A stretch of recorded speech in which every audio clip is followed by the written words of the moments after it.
Probleem põllus. Üha enam on hakanud meie põldudel levima ristööliste nuuter. Seda on eelkõige soodustanud tihedam rapsi kasvatamine külvikorras. Nuutri haigustekitaja võib säilida mullas üle 20 aasta. Kuidas ära tunda ristööliste nuutrit?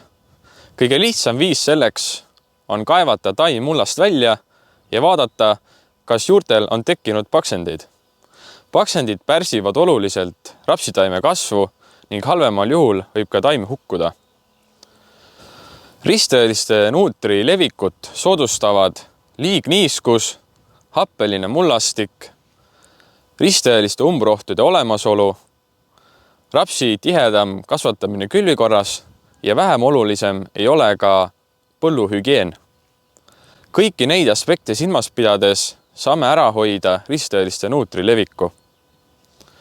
Et lahti saada ristöölistest umbrohtudest põllul, on ainuõige ja parim viis kasutada Clearfield tehnoloogiat. Pasvi portfellis on olemas ka nuutrikindel rapsisort CrossFit, milles on RLM7 geen FOMOSi vastu ning ka naeri kollase kääbusviiruse vastane geen. CrossFit on ka väga kõrge õlisisaldusega hübriidsort. Sa ei kahetse, kui seda külvad. BASF.